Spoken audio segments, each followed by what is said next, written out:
So today we've got 2 rabbits in the classroom, and unfortunately the classroom is my house, and so it's going to be a problem. And 1 year later, which is we're almost up on a year since we went home to have school from home, fun times. There were 50 rabbits. The question is, if we are still having school at home 5 years from now, how many rabbits will I have? And so how do we go about figuring this out? Assuming this is an exponential model here.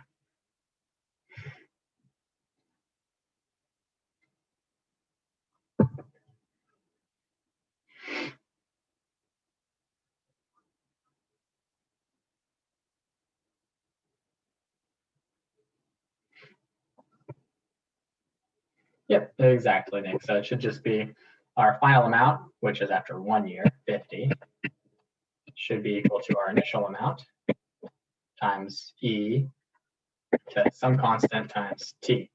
And well, like we put in our T is 1 year, right? And so that should tell us that 25 is equal to E to the K, or that K is equal to the natural log of 25, right? Basic exponential growth stuff that you learned about a long time ago. So if I wanted to figure out how many rabbits we'd have after 5 years, we would just go in and plug in 5 for T, and we'd look for our final amount. Final amount would be our initial amount after, or at the beginning, 2 E to the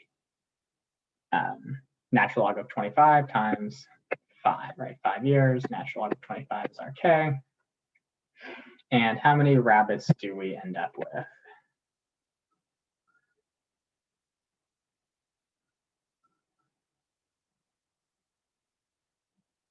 More than enough for rabbit stew, probably.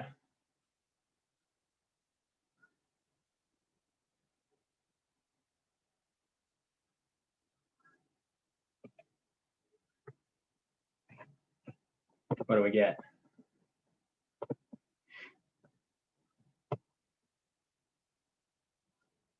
$19,531,250, I believe, is what you both just typed. That's a lot of rabbits. Right? That's a lot of rabbits too. Okay. That seems unreasonable though, doesn't it? I don't think that within my classroom or within my house here, I can house 19,531,250 rabbits, let alone have my dog not eat and kill many of them. Plus, I don't know how I'm going to feed them all, and et cetera, et cetera. This exponential growth model that might work for a short period of time doesn't really reflect the real world, right? Because there are other circumstances going on that might affect the population of these rabbits, let's say in the wild, right? But they're not going to actually grow exponentially because they are going to be things that eat the rabbits, and the rabbits will eat so much of the food that there won't be enough food for all the rabbits, and some will die off, et cetera, et cetera. And so a better model for this is actually what we call a logistic growth model, where it starts off exponentially, but then it hits a point where it stops being exponential and then starts looking logarithmic. And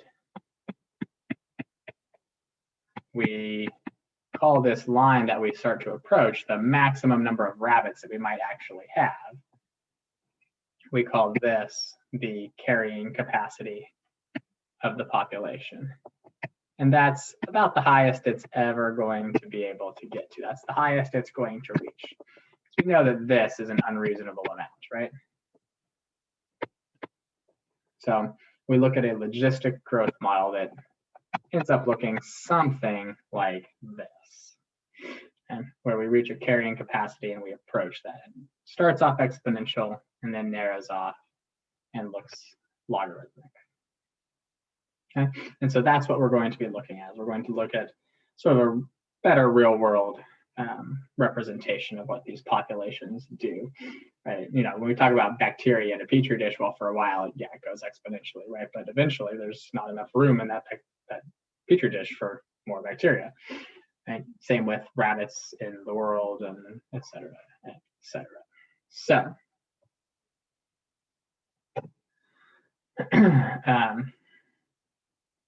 that's basically what I just said there. We got a change in the concavity.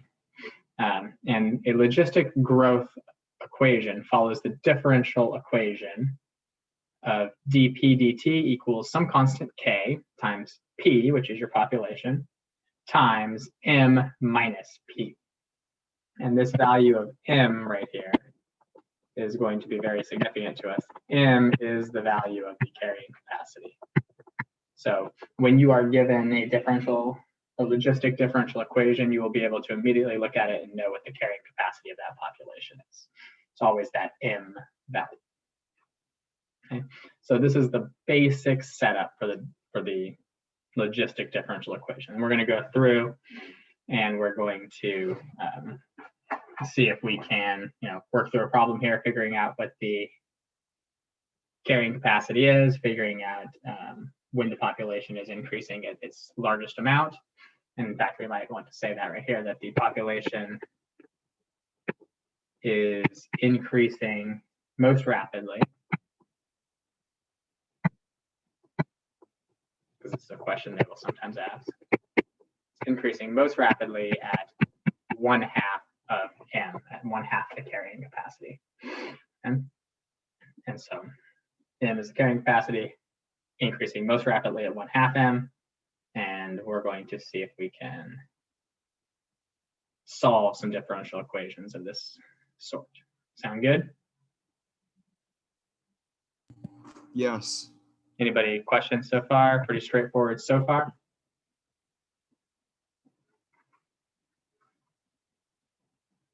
Nick, it doesn't particularly come from anywhere. That's just sort of a known fact about this. That's the point where it's that's just the point where it's increasing most rapidly. That's the point where it changes concavity, is at 1/2 of the carrying capacity.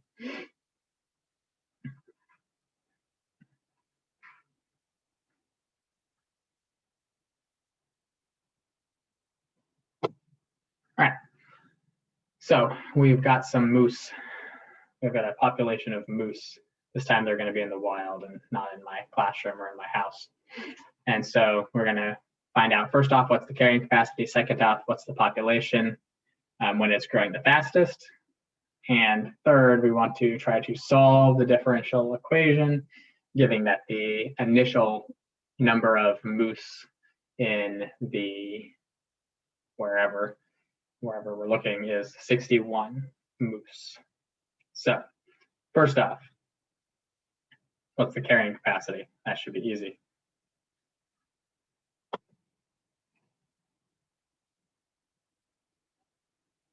Carrying capacity should be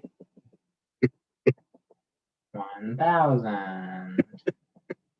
So theoretically, we are never going to, in this, this wildlife refuge that has these moose in it, we're never going to go beyond 1,000 moose. And what's the population when it's growing at its fastest rate? That should be easy. That should just be 1/2 of our carrying capacity, right? 1/2 of 1,000, so it should just be 500 moose. Easy enough.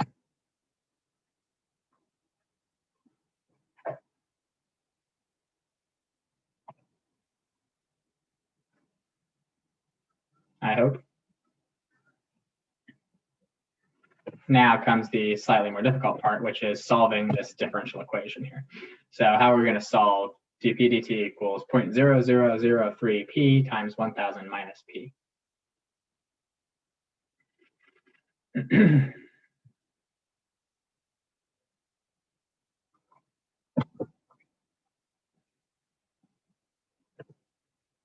What do we need to do with it? Thoughts?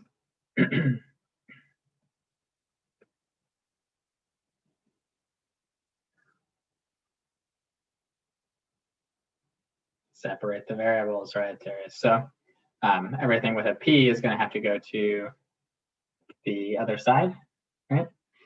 So what are we going to do if we do that? We're going to end up with dp over point. We can bring that constant over if we want. We don't have to if we don't want to. 0.0003p times 1000 minus p, and equals just dt. And then we should be able to integrate from there, right? One side's going to be really simple, right? The right side's just going to be t plus some constant. But what is the other side going to be? How are we going to get this other integral?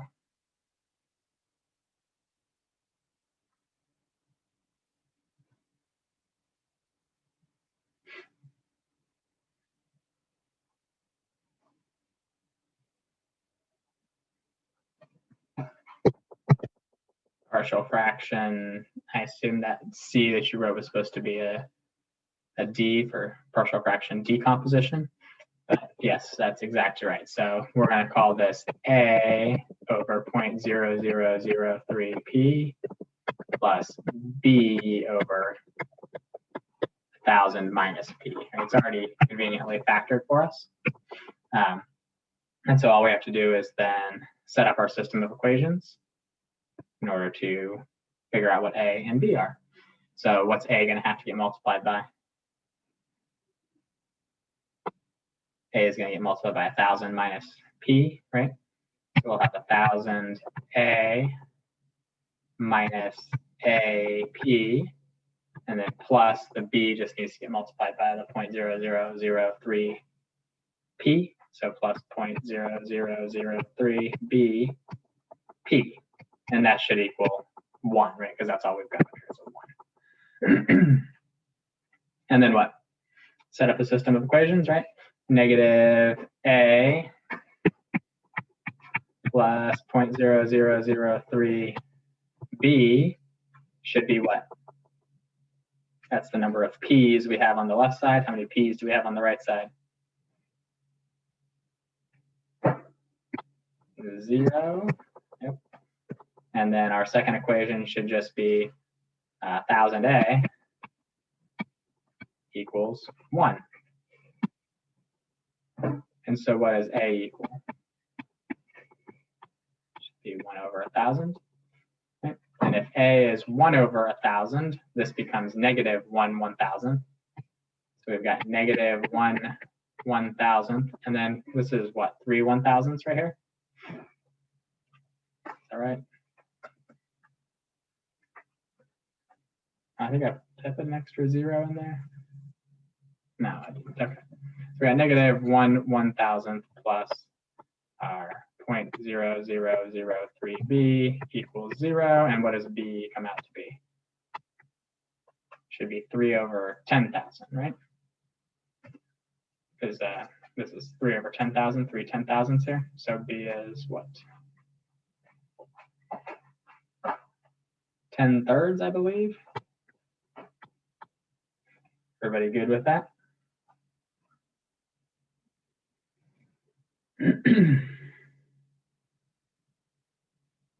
1 1000th divided by 3 10,000ths means we're going to multiply by 10,000 over 3. So should give us 10/3. Or no? Yes. All right, perfect. Okay. So now we can integrate this. A is 1 over 1000. So our integral becomes 1 over 1000 times 0.0003p, which just becomes 1 over, I guess I should write that out, 1000 0.0003p plus our b value, which is 10/3, so 10 or 3 times 1000 minus p. And that still equals t plus our constant. Everybody good with that?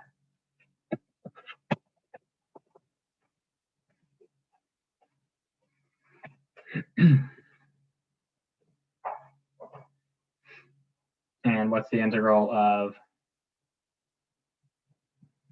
the, well, let's see, the 1 over 0.3p and the 10/3 that I have there? What can I do with that? That's 1000 times 0.0003p, right? That's 1 over 0.3p. Let's write it out. 1 over 0.3p. And what was the other one? It was plus 10 over 3 times 1,000 minus p, I believe.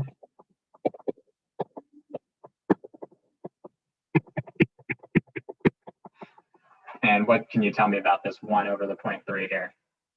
That's the same as 10 over 3p. And here I've got 10 over 3 times 1,000 minus p,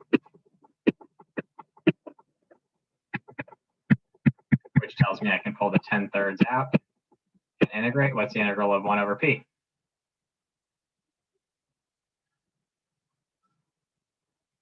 Should be natural log absolute value p, right? And then what about the integral of 1 over 1,000 minus p? Since that's a minus p in there, we have to do a u substitution, which is going to just put a negative out in front of it. So it's going to become minus natural log absolute value of 1,000 minus p equals our t plus our constant still. Yeah? Everybody good there?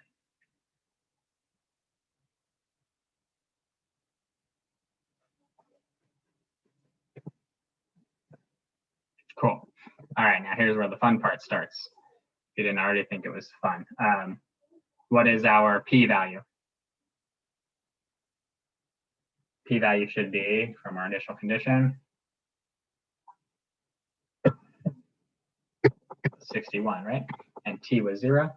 So we've now got 10/3 of the natural log 61 minus natural log of 1,000 minus 61, which would be 939, is equal to our constant. Oh, that's a fun constant, isn't it? So if we write this out now, what should we be able to do here? What should this look like? It should look like 10/3 of our natural log of p minus natural log of 1,000 minus p, right? So we got 10/3. We got natural log of, and p minus 1,000 minus p would be this, right? Should be able to write it like this, one would hope.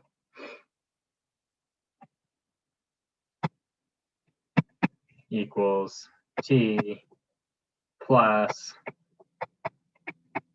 10/3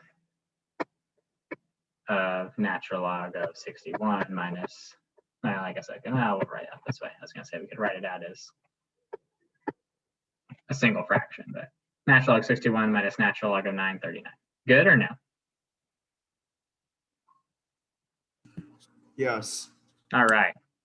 Now, these 10/3 seem irritating, right? So if I multiply everything by 3/10, that should clear off the 10/3, and it's just going to give me a 3/10 on the t right there. So let's do that. So we're going to have natural log p over 1,000 minus p equals 3/10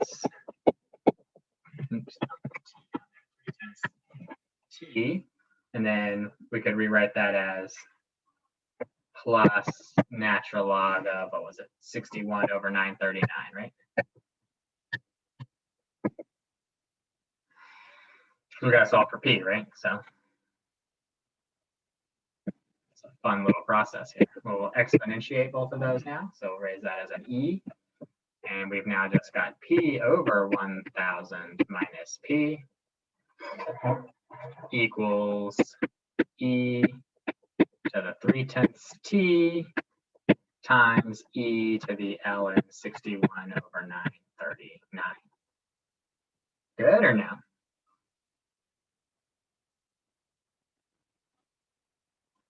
Yes. All right. We could then rewrite this as 61 over 939.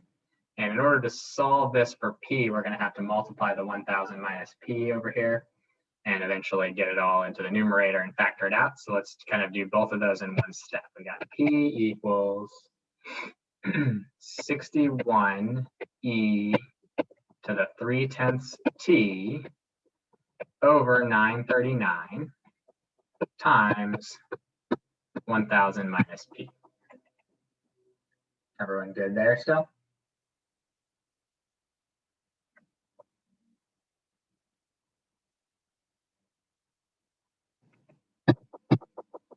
No?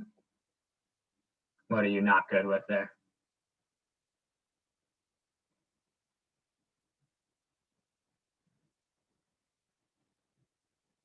Question on that, Nick? Right. E to the ln of 61 over 939 is just 61 over 939. And then I multiplied the 1000 minus p to the right-hand side.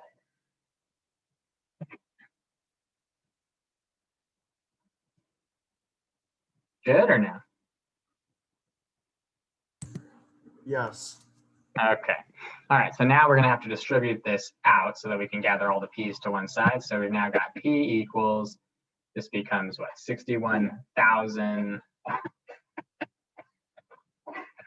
e to the, I'm just going to start writing this as 0.3t just to make life a little easier, over 939 minus, and then now we just distribute that through it all. So 61p e to the 0.3t over 939. We will bring this over to the right-hand side. Right?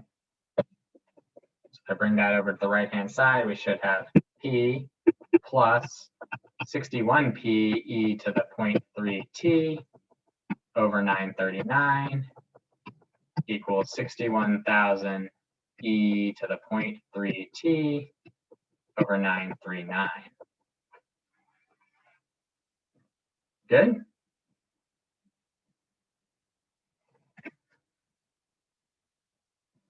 I mean, I'm sure you don't really like it, but good-ish.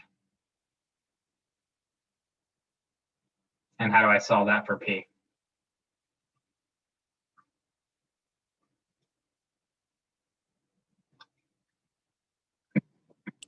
Distribute the p. I'll factor it out, right? P times 1 plus 61 e to the 0.3t over 939 equals 61,000 e the 0.3t over 939. Good?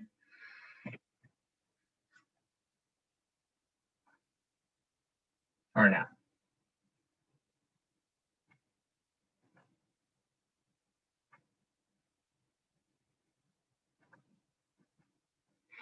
And then I think we should go to a new page now. We're just going to divide by that 1 plus 61, blah, blah, blah, blah, blah stuff. So that's going to give us p equals, and hopefully I had this still down in my head right here, 61,000 over 939 e to the 0.3t, all over, it was 1 plus 61 over 939 e to the 0.3t. Is that true?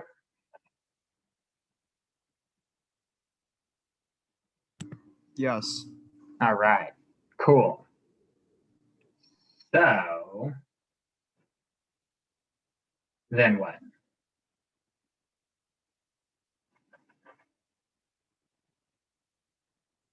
It's fun and exciting, Mr. Bachelor. Right, but then what are we going to do? We're going to drop this 939 into the denominator, right? If I drop that 939 into the denominator, yeah, Oh, yeah. that's going to come down here and become p equals 61,000 e to the 0.3t over 939 plus 61 e to the 0.3t. Good or no?